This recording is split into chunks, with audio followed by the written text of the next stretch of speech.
Hello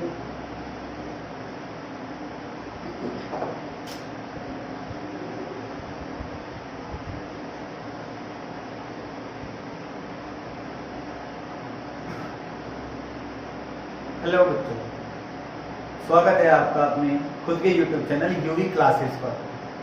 हम लगातार अपने चैनल्स के आगे बढ़ते जा रहे हैं और आपको लेक्चर्स प्रोवाइड करवाते जा रहे हैं, और आप लोगों का भी हमें बहुत अच्छा कमेंट सेक्शन के अंदर रिप्लाई मिल रहा है, आप लोगों को बहुत प्यार मिल रहा है, सपोर्ट मिल रहा है।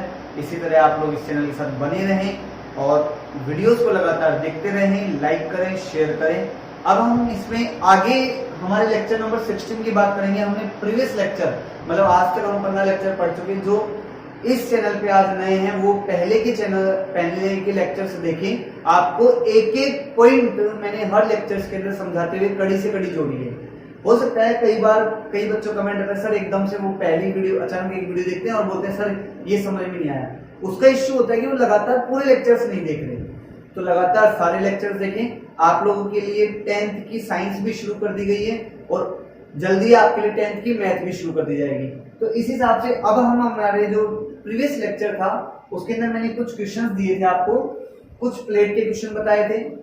जैसे मैं आपको यहाँ आपके लिए कन्वीनियंस के लिए लिख दूं, E इक्वल्स टू हमने प्रूव किया था, E equals to sigma upon 2 epsilon not आ रहा था नॉन कंडक्टिंग शीट के लिए। अब उसके कुछ क्वेश्चन दिए थे मैंने आपको, इसको करने का तरीका भी बताया था, ठीक है। उसके लिए आगे क्वेश्चन किए थे। उसमें क्या होता है, आपको एक मेन बात याद रखना इन क्वेश्चन को समझने के लिए, जो पॉजिटिव चार्ज होता है इसके कारण इंटेंसिटी बाहर की तरफ जाती है, आउटसाइड। मैंने EFL इलेक्ट्रिक फील्ड लाइंस से एक लेक्चर बना रखा है, जो आज नए हैं वो ये लेक्चर देखें, आपको बहुत सारी प्रॉपर्टी वहां जानने को मिलेगी और ये आपका इजी विन हो जाएगा। एक इलेक्ट्रिक फील्ड लाइन का और एक जस्ट प्रीवियस 15 नंबर का जो मैं लेक्चर या 16 है वो आप देखें, विश्वास माने आपके सारे क्वेश्चन बहुत इजी विन हो जाएंगे। और नेगेटिव के कारण इनसाइड आती है। तो अब देखो, मैंने मान लो यहाँ पे region P Q R S 4 region consider किए। अब समझ से जाना, मान लो मैंने पहली फर्स्ट प्लेट, इसको फर्स्ट सेकेंड थर्ड, पहली प्लेट है, पहली प्लेट पे हाथ रखा तो दोनों को भूल जाओ एक मिनट के लिए, ये भूल जाओ, केवल P Q R S याद रखो। प्लस के कारण क्या बताया, बाहर की ओर एक डिटेल में बताया था, बाकी आप सब कर लोगे। फिर दोबारा इसके अंदर भी बाहर, प्लस से तो बाहर जा रहा है ना, मैंने क्या कहा इनको भूल जाओ, भूल गए, चारों रीजन कवर हो गए। अब इसमें आ जाओ, अब 2 पे हाथ रख दिया तो 1 और 3 को भूल जाओ। क्या ये माइनस है, माइनस का मतलब क्या बताया, अंदर की तरफ, अंदर की तरफ लगा लो, क्यों इधर से अंदर आएगा, ये देखो अंदर की ओर आ रहा है। अब इस पे वापस 3 पे हाथ लगाओ तो 1 और 2 को भूल जाओ, इससे प्लस जाता है, बाहर फिर बाहर फिर बाहर, इधर भी बाहर। समझ में आ गई बात। अब देखो आपको मैंने क्या बताया था, पहले पी रीजन की बात करते हैं, E P, ध्यान से देखो, 2 एरो है, आपस में क्या हो गई, कैंसिल आउट। एक एरो की कितनी वैल्यू बताई थी मैंने आपको, सिग्मा अपॉन 2 एप्सिलॉन नॉट। आगे बात समझ में। EQ निकालना हो, EQ के अंदर भी देख लो भाई, आप कंसीडर कर सकते हो E1 E2 E3 मान सकते हो। फिर अपोजिट एरो कैंसिल हो जाएंगे, ये भी इससे कैंसिल हो गई, एक बच रहा है, ये भी क्या आ गया, sigma upon 2 epsilon not. Similarly यहाँ पे भी 2 कैंसिल हो गए आपस में, एक बच गया, इधर भी 2 कैंसिल हो गई, एक बच गया। तो मेरे हिसाब से आपको समझ में आ गया, E P R S मतलब P Q R S चारों रीजन में इंटेंसिटी क्या आएगी, सेम आएगी। ऐसे हम इसकी करके देखते हैं। क्या का नेगेटिव है, नेगेटिव के लिए अंदर की तरफ, पहले रीजन के नाम लिख लो, P Q R S 1 2 3। देखो इंटेंसिटी माइनस, तो माइनस के कारण कितनी होती है, अंदर, पर रीजन के अंदर अंदर बनाते जाओ। अब इसको भूल जाओ, इस पे आओ, ये भी माइनस, तो माइनस के कारण अंदर की तरफ, प्लस प्लस के कारण बाहर की तरफ। तो आप देखो E P के अंदर एक से एक कैंसिल हुई, ये बच गया सिग्मा अपॉन 2 एप्सिलॉन नॉट, एक से एक कैंसिल, इसमें भी एक से एक कैंसिल, अच्छा सॉरी इसके अंदर देखो तीनों एक है, इसके अंदर ये वाला बढ़िया है E R, आपको कुछ नया देखने को मिलेगा, E1 E2 E3। क्या कह रहा है कि तीनों एक ही डायरेक्शन में, एक ही value sigma upon 2 epsilon not.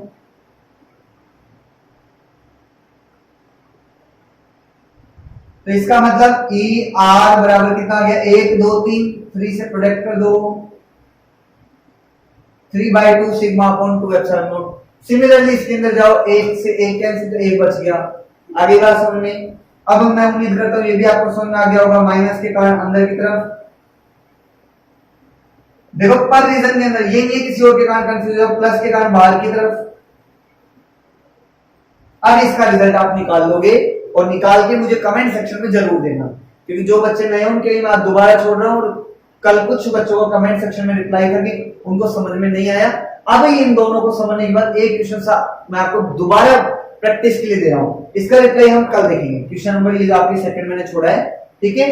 अब कुछ क्वेश्चंस, एक क्वेश्चन ये दिया था मैंने कि उसके अंदर चार चार्ज दिए थे और ये पूछा गया था कि इसके कारण टोटल आउटगोइंग फ्लक्स कितना होगा, एक सर्किल या कोई क्लोज सरफेस दिया था। तो क्या बताया था, समेशन क्यू, सारों को ऐड करो, 4 6 10 10 प्लस 3 30, मतलब 4 से 10 और 3 13, 13 में 9 गए तो कितना बच गया, 4 माइक्रोकूलम। फ्लक्स का सॉल्यूशन क्या होता है गाउस लॉ के अकॉर्डिंग, तो 4 माइक्रो का 10 to the power -6 epsilon naught की वैल्यू आप कर सकते हो। आगे बात सुनिए, आपका आंसर आया। अगला क्वेश्चन था कि एक सर्कल या स्फीयर है मेरे पास, मतलब बाउंड सरफेस था। देख लेना क्वेश्चन में, प्रीवियस लेक्चर के अंदर क्वेश्चन बहुत अच्छे से लिखा हुआ है, आपको समझाया हुआ है मैंने दोनों मीडियम में, आप देख लेना। उसके अंदर 3 डाइपोल है जिनमें पर का चार्ज +- 3 माइक्रोकूलम है और एक 7 माइक्रोकूलम का, मतलब ऐसा है 1 2 3 3 डाइपोल हो गए और एक और चार्ज है 7 माइक्रोकूलम। इसमें ये 3 माइक्रोकूलम, ये -3, ये भी 3, ये -3। तो आप देख सकते हो मैं समेशन क्यों निकालूं तो भी कैंसिल हो जाएगा, बट +3 से -3 +3 से -3 +3 से -3। या फिर याद करो, मैंने आपको जो मेरे लेक्चर थे शुरू के 2-3 लेक्चर वहां पे जहां पे हमने पढ़ा था, मैंने डाइपोल पढ़ाया था आपको, तो वहां बताया था कि डाइपोल का टोटल चार्ज हमेशा 0 होता है। लगभग 5वें 6वें के आसपास लेक्चर है, वहां आप देखें, आपको समझ में आएगा, बहुत अच्छे से आएगा। क्या बच गया, अकेला चार्ज बच गया 7 माइक्रोकूलम। तो मैं कह सकता हूं summation Q = 7 microcoulomb which is equals to 7 into 10 to the power -6 coulomb. phi equals to क्या होता है, summation Q upon epsilon naught. Summation Q की वैल्यू ये रही हमारे पास और एप्सिलॉन नॉट की वैल्यू ये रही। बात समझ में आ गई, डिवाइड वगैरह कर लेना, आपका आंसर आ जाएगा। इसको एक बार राइट डाउन कर लेना।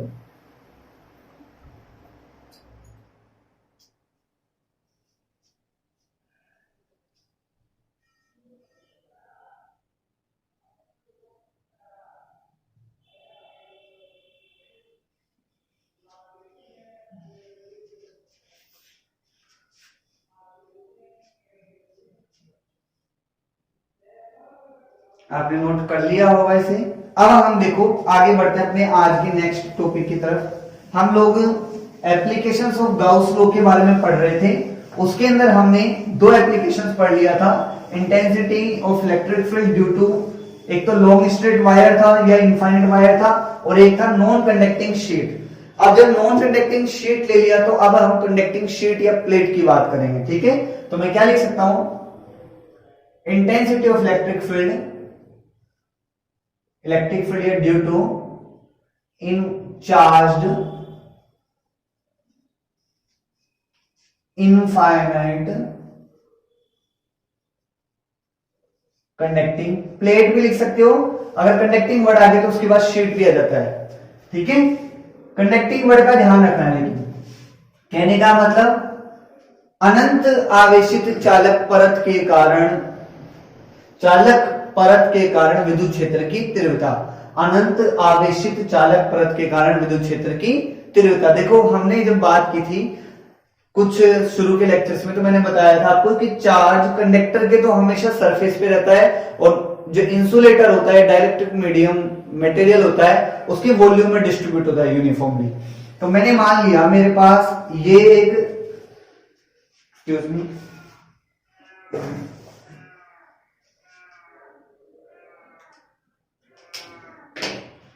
मेरे पास ये एक मान लो प्लेट है, ठीक है। मैंने प्लेट को चार्ज प्रोवाइड करवाया, इट में भी कि ये इनफाइनाइट हो सकती है और फाइनाइट भी हो सकती है, ठीक है। इसके ऊपर चार्ज मान लो क्यू है, दोनों साइड रहेगा, ऐसी कोई बात नहीं। चार्ज भाई सरफेस पे रहेगा चार्ज। तो अब क्या किया मैंने, इसके किसी मिड पॉइंट ओ से स्मॉल r डिस्टेंस पे पॉइंट ए है कोई मेरा, और उस पे क्या करना है मेरे को, intensity of electric field calculate करना है। तो इसके लिए मैंने आपको क्या बताया था, अगर मैं इसको यहां से कट करूं तो एनवायरमेंट देखेंगे हम लोग, ऊपर का और नीचे का सेम हो गया। तो मैंने मान लिया कोई 2 एलिमेंट कंसिडर कर लिए, ये जितनी दूरी पे अप्रोक्सीमेटली उतनी दूरी पे यहाँ पे एक एलिमेंट कंसिडर कर लिया, इसका नाम A2 रख दिया, इसका नाम A1 रख दिया। 1 है तो 1 के कारण इंटेंसिटी E1 और 2 है तो 2 के कारण इंटेंसिटी E आ गई। देखो इसको ऐसे बना लो, एक मिनट, हम इसको यहां पे बना सकते हैं, कोई दिक्कत नहीं आएगी। तो भाई इनफाइनाइट का पर पॉइंट क्या होता है, मिड पॉइंट होता है, ठीक है। ऑब्जर्वेशन पॉइंट को हमने P कंसीडर कर लिया। अब देखो लेट सपोज यहां पे एंगल कितना है, थीटा है, इधर भी एंगल कितना आ रहा है, थीटा आ रहा है, ठीक है। तो अब देखो ये E1 है तो ये क्या होगा, E2। E1 का ये थीटा है तो वर्टिकल अपोजिट देखूं तो ये भी थीटा हो गया, ये भी थीटा। तो E1 का कौन सा एंगल आया इधर, E1 cos ऑफ थीटा, इधर क्या आ रहा है, E2 cos ऑफ थीटा। अब मैं अगर इसके परपेंडिकुलर कंपोनेंट देखूं तो क्या आएगा, इधर E1 का क्या आ रहा है, E1 साइन ऑफ थीटा और इधर क्या आ रहा है, E2 साइन ऑफ थीटा। समझ में आ रही है बात। अब देखो क्या होता है, मान लो हमने क्या कंसीडर कर लिया, ये L लेंथ थी दोनों तरफ, ठीक है। अगर ये L है ये R है तो ये जितना रूट निकलेगा, जितनी डिस्टेंस निकलेगी उतनी डिस्टेंस ये भी निकल जाएगी। अब चार्ज हम क्या मानते हैं, यूनिफॉर्मली डिस्ट्रीब्यूट हो।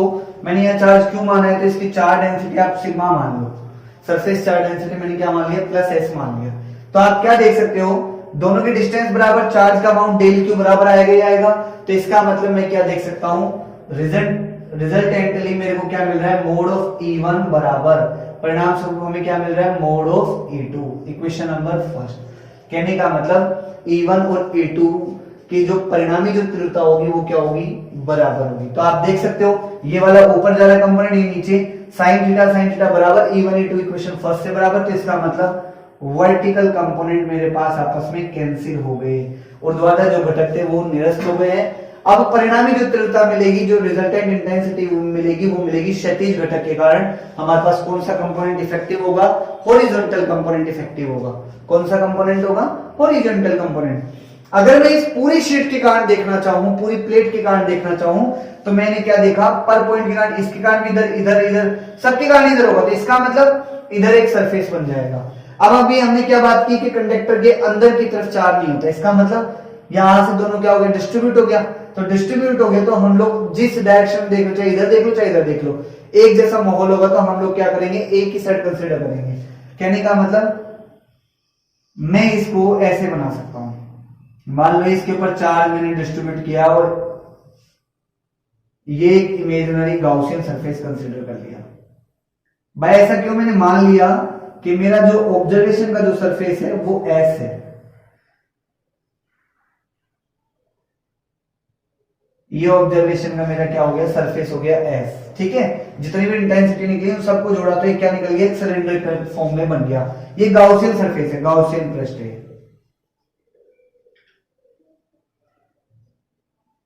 गाउसियन सरफेस, ठीक है। अब क्या होगा, देखो इस सरफेस को वही मैं कितने पार्ट में डिवाइड कर सकता हूं, 3 पार्ट में। 3 भी काम, 2 ही हुए, एक अंदर ये वाला पार्ट होता है, ये तीसरा। देखो आपको मैं समझाता हूं भी। हालांकि यहां क्या होता है, ये ds की डायरेक्शन, भाई ये ds1 है, ये ds2 है, ये लो d लगा आप समझने के लिए, ds3, तो ये ds की डायरेक्शन हो गई,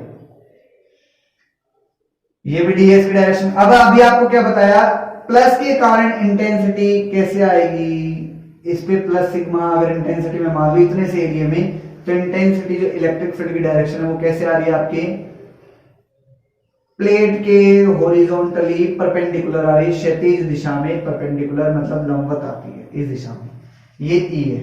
तो इसका मतलब इधर भी E ऐसे ही जाएगा। तो ये एंगल कितना बन गया, थीटा इक्वल्स टू 90 डिग्री। इधर देखो, इधर भी E ऐसे ही जाएगा, E यही जाएगा। तो यहां पे थीटा कितना बन गया, 0 डिग्री। क्यों, E और ds की डायरेक्शन सेम हो गई। और इधर देखो, अब इधर E नहीं होगा, कारण E होता है चार्ज के कारण, तो यहाँ चार्ज ही नहीं है। तो चार्ज नहीं होगा तो यहाँ पे ds तो इधर हो गया, तो E की अब डायरेक्शन मान लो, इधर मान लो, इधर मान लो, थीटा कुछ भी कंसिडर कर लो, यहाँ पे जैसे मैंने 180 कंसिडर किया है, बट रियल में क्या होगा, यहाँ पे E इक्वल्स टू 0 होगा। आ रही है बात समझ में? यहाँ पे E इक्वल्स टू कितना आ गया, 0 आ गया। ठीक है, अब हमें क्या करना है, इसके 3 पार्ट कर लिए। तो मैंने क्या देखा, S1 के लिए थीटा इक्वल्स टू 90, S2 के लिए थीटा इक्वल्स टू 0, और E के लिए तो हम क्या लिखेंगे, from Gauss law. Gauss law की हेल्प लूंगा मैं।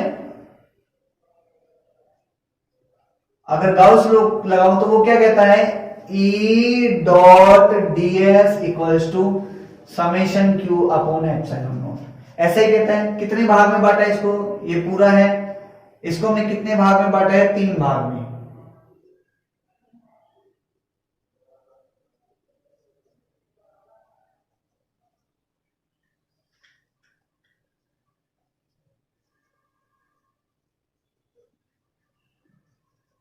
ठीक है, 1 मिनट आप फिगर और ये बनाओ, इतने नोट करेंगे।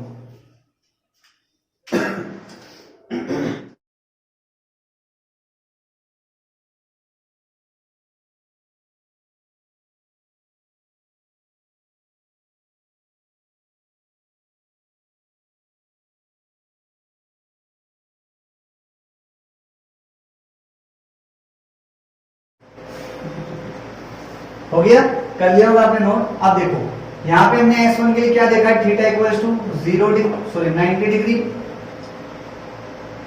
S2 के लिए थीटा इक्वल्स टू 0 डिग्री। भाई S2 ये है, S1 ये है, और यहाँ पे देखो एंगल भले ही मैंने कितना माना है, 180, लेकिन E इक्वल्स टू क्या है, 0। कोई भी एक चीज 0 हो जाए तो 0 हो जाता है पूरा। आप क्या जानते हो, समेशन Q का मतलब सिग्मा इक्वल्स टू क्या होता है, समेशन Q अपॉन S। भाई इसका एरिया कितना कंसीडर कर रहा हूं मैं, S, तो S के ऊपर चार्ज कितना फैला है, समेशन Q, तो समेशन Q इक्वल्स टू हो जाएगा सिग्मा इंटू S। तो इसका मतलब आ गया sigma into S upon epsilon not. 90 का ये 0, इधर ये 0, बच गया 180 वाले टर्म बच गए। इसका मतलब E बाहर लिख दिया ds S2। cos 0 0 होता है, ये आपको पता है, cos 90 0 हो गया, E 0 रखा तो 0 हो गया। ठीक है, अब मैं यहाँ के लिख सकता हूँ E इंटू ds, पूरा एरिया कितना बनेगा, S बनेगा, sigma into S upon epsilon. एक S से एक S कैंसिल, आपको रिजल्ट क्या मिल रहा है, ये याद रखना, ये कंडक्टिंग प्लेट है, कल वाली नॉन कंडक्टिंग शीट थी। अगर मैं इसकी डिपेंडेंसी देखूं, इसकी निर्भरता निकालूं, तो निर्भरता क्या आती है देखते हैं। E निर्भर करेगा सिग्मा पे, डिपेंडेंसी डायरेक्टली, और अगर R के रेस्पेक्ट में देखूं तो E R की पावर 0 के साथ, मतलब अगर इसके साथ देखूं सिग्मा, तो ये तो स्ट्रेट आ गया, सॉरी, अच्छा डिपेंडेंसी भाई क्या है, डायरेक्टली प्रोपोर्शनल है ना, जैसे तो डायरेक्टली प्रोपोर्शनल के लिए क्या आती है, स्ट्रेट लाइन आती है मेरे पास, E प्रोपोर्शनल सिग्मा। यहाँ पे क्या है, R पे डिपेंड ही नहीं कर रही, R की पावर 0 मानी हमने, तो ये मेरे पास R हो गया, ये E हो गया, तो यहाँ पे क्या जाएगा, E की वैल्यू कांस्टेंट रहेगी। आगे बात समझ में। इसका अगर सदिश रूप देखो वेक्टर फॉर्म, तो वो भी लिख सकते हो, बाकी वेक्टर फॉर्म आपको आती है, जो कल हमने बात की थी, इस हिसाब से E vector E equal to sigma upon epsilon naught, direction r cap की ही रहेगी, क्योंकि रेडियस की डायरेक्शन में, डिस्टेंस की डायरेक्शन में ही तो है। ठीक है, इसको राइट डाउन करो, फिर हम इस पर कुछ क्वेश्चंस करेंगे।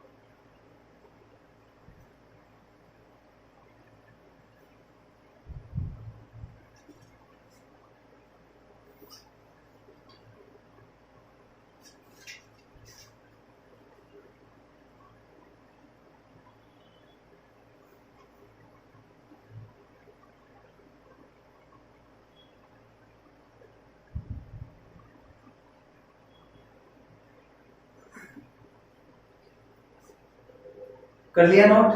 आप देखो, आपको समझ में आ गया होगा, E equal to sigma upon epsilon naught, ये कंडक्टिंग के लिए है, चालक के लिए, और कल था कुछ चालक के लिए, नॉन कंडक्टिंग के लिए, वो क्या था, सिग्मा अपॉन 2 एप्सिलॉन नॉट, केवल 2 का डिफरेंस है, ये बात ध्यान रखना, ठीक है। बाकी आपके मोस्टली पार्ट सेम है दोनों का। एक तरह से मैं कह सकता हूं कि इस प्लेट का हाफ अगर मैं करूं तो शीट बन जाएगी कंडक्टिंग नॉन कंडक्टिंग वाली, ठीक है। समझ में आ रहा है? आप देखो इसका इक्वेशन है वो कर लेते हैं।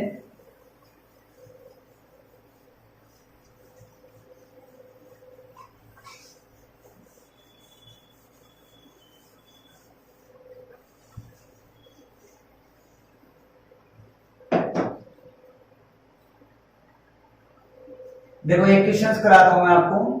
The surface charge density on an infinite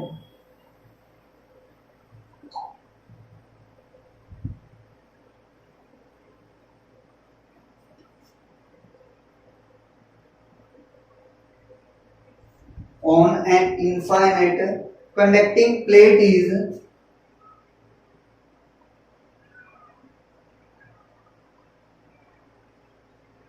4 into 10 to the power minus 6 coulomb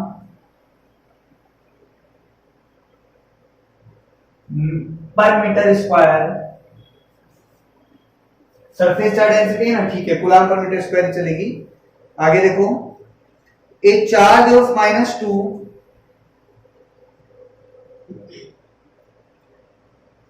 10 to the power minus 6 coulomb is kept near the plate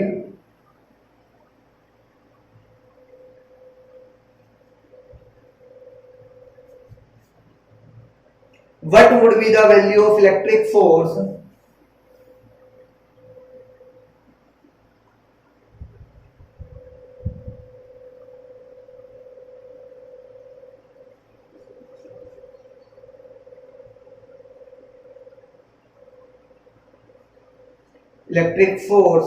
acting on the charge।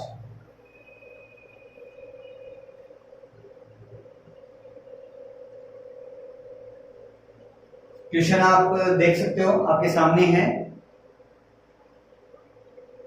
The surface charge density, तो solution देखते हैं।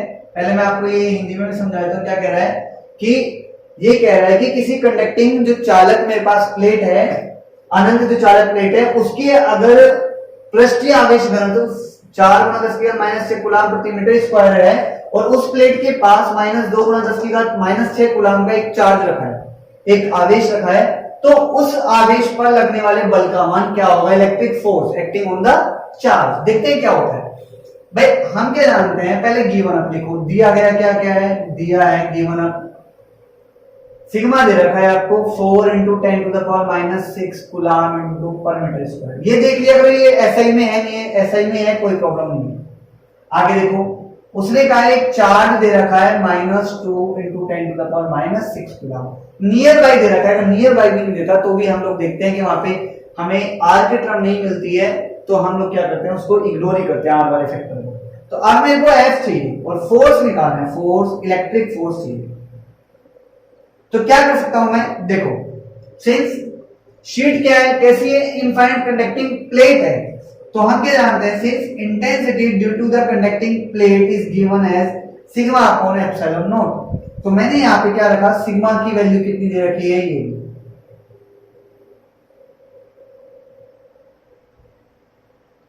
ये हो गया।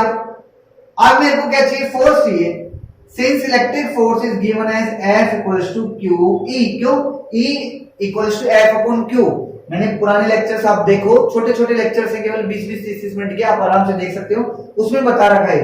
तो Q की value, अब charge क्या दिया है, चार्ज ये ना, तो मैं क्या लिख सकता हूं, F electric equals to -2 10 to the power -6 product by E। E की वैल्यू क्या आ गई, ये आ गई।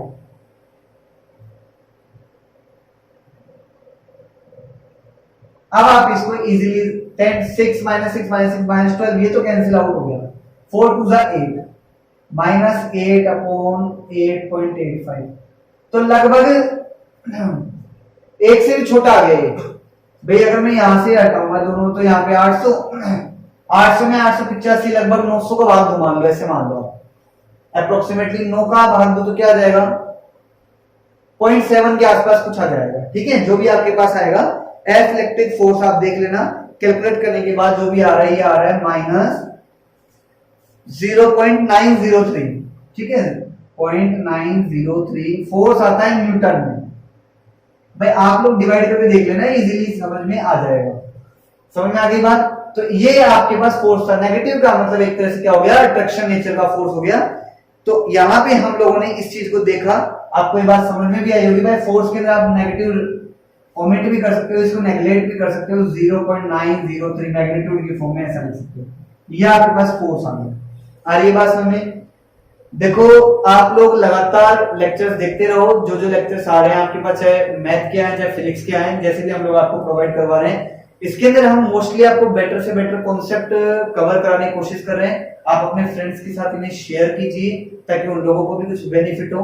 फिर आप लोग आपस में क्वेश्चन भी डिस्कस कर सकते हैं, हम कर सकते हैं, और हम लोग इसके साथ साथ आपको क्वेश्चंस भी करवा रहे हैं।